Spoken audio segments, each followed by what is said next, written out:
Nous sommes jeudi 17 juin. Bonsoir à vous qui êtes sur NC News. Au sommaire de votre JT ce soir, analyse de Divi Bartra sur les conséquences du oui en matière de monnaie, lancement officiel de l'emblématique projet Lucie et vacances ludiques sur le site historique de l'île Nou. D'abord, un focus politique sur une question économique. Quelles conséquences sur la monnaie en cas de victoire du oui ? Divi Bartra, gérant d'entreprise et expert des questions économiques et fiscales, nous livre son analyse. Entretien avec Beryl Ziegler. Alors, si le pays devenait indépendant, il y aurait en effet des choix qui s'imposeraient au nouvel État.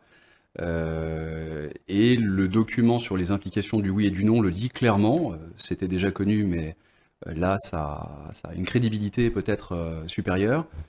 Il y a plusieurs scénarios possibles. Une monnaie autonome sur la base d'un panier de monnaie tel que ça a été fait au Vanuatu, ou une monnaie type franc CFA, ou un maintien du franc CFP avec une parité fixe avec l'euro. Donc quel serait le choix opéré par le nouvel État? On n'en sait rien. Les conséquences économiques, budgétaires seraient différentes en fonction de ces différentes options.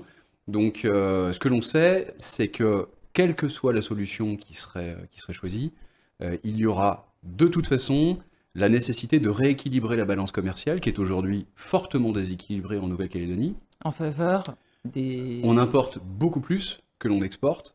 La Nouvelle-Calédonie importe grosso modo aux alentours de 310-315 milliards par an, mais elle n'exporte que 181 milliards, dont 171 milliards de nickel. Donc 94% des exportations de la Nouvelle-Calédonie sont composées de nickel et dérivés. Donc on voit qu'il y a un déséquilibre important et que celui-ci, pour le moment, est comblé, complètement effacé par les transferts d'État qui permettent en effet de faire tenir le système malgré ce déséquilibre important. Ce qu'il faut comprendre, c'est qu'une dévaluation de 40% a un effet mécanique sur le coût des importations. D'ailleurs, ça a été démontré à l'occasion d'un colloque à l'université sur l'économie de la Nouvelle-Calédonie pour l'après-période référendaire. Et ce qui a été avancé par les spécialistes, c'est que la parité fixe avec l'euro dont nous bénéficions aujourd'hui représente un surcroît de pouvoir d'achat accordé à l'ensemble des Calédoniens de l'ordre de 220 milliards par an. Donc selon ces spécialistes, l'ensemble des importations qui aujourd'hui nous coûtent 314 milliards, eh bien, sans le bénéfice de cette parité fixe qui est garantie par la France, cela nous coûterait 220 milliards de plus, donc 534 milliards, ce qui est colossal. Et on voit bien que, et de par les transferts, et de par cette garantie apportée à la parité fixe entre le franc CFP et l'euro, la France contribue très fortement au niveau de vie de l'ensemble des Calédoniens. Politique toujours, on va débattre au Congrès sur la date du dernier référendum. Saisis par le haut-commissaire, les élus du Congrès vont se réunir le 23 juin prochain pour rendre un avis sur la date du 12 décembre fixée pour le 3e référendum. C'est un avis consultatif que rendront les élus puisque la date sera définitivement arrêtée en Conseil des ministres. Direction le sud de la Calédonie à Valais pour le lancement officiel et très attendu du projet Lucie. Le procédé innovant permettant de stocker des résidus secs est chiffré à 50 milliards de francs, voit son chantier enfin démarré. Reportage Adrien Moreau. Le projet Lucie, destiné au traitement et au stockage des résidus à sec, a été officiellement inauguré aujourd'hui à l'usine du Sud. Il avait été décalé temporairement avant d'être relancé sous l'impulsion de Prony Resources. Le projet a évolué par rapport à sa configuration d'origine. L'usine d'assèchement des résidus et la partie stockage demeurent ainsi en aval du barrage. Les résidus seront asséchés à 73% avant de servir à des projets de revégétalisation. Cependant, ils seront avant tout mis en butée du barrage actuel dans le but de renforcer encore la structure et de s'adapter aux nouvelles normes actuelles de calcul et de sécurité. Les appels d'offres étaient déjà en cours d'ici 3 à 6 mois. Au 1er septembre 2022, le projet mobilisera 600 emplois. Aujourd'hui, en présence des officiels, des coutumiers et de la direction générale de Prony, les équipes de Lucie soulignent leur objectif de produire des résidus secs dès le premier semestre 2023. L'usine du Sud entame donc les grandes manœuvres avec cet immense projet dans le but de faire entrer l'entité dans une nouvelle phase de modernité. Le principe de quarantaine va-t-il pouvoir durer encore longtemps ? Une décision de justice qui pourrait faire jurisprudence a en effet annulé la quatorzaine imposée à une Calédonienne vaccinée et dont le test PCR s'est révélé négatif. Le dispositif pourrait donc continuer à connaître des modifications. Covid toujours, les mesures de restriction sont levées en métropole avec de l'avance sur le calendrier prévu.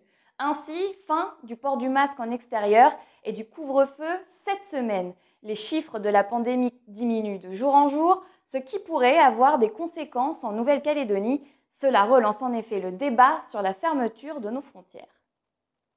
Avez-vous déjà joué au jeu de loi à Nouville? Non? Eh bien pourtant, c'est possible. À l'occasion des vacances scolaires, le musée du Bagne propose en effet des stages vacances ludiques sur le site historique de l'île Nou. Titouan Moelle a testé pour NC News. Venir de Grande-Bretagne en Australie. Vous allez trouver dans l'expo. Apprendre en s'amusant, c'est le pari de l'association Témoignages d'un passé qui gère depuis un peu plus d'un mois le site de l'ancien bagne de l'île Nou, à Nouville. Au programme de ces vacances scolaires, un jeu de piste mêlant jeu de loi, recherche et jeux ludiques à travers les 2 expositions proposées par le musée. C'est la 2e édition, on avait fait la semaine dernière et vu le succès, on a décidé de reconduire. Et donc le principe, c'est effectivement le jeu de piste qui est toujours très sympa pour les gamins, mais en même temps, ça leur permet d'approcher le bagne, alors le musée du bagne calédonien et l'exposition du bagne australien, des bagnes australiens qui est là. Donc ils ont des questions. Pendant ce temps-là, les mamans ou les papas vont visiter le musée. Donc voilà, c'est de la vie sur le site. Et pour nous, c'est important parce que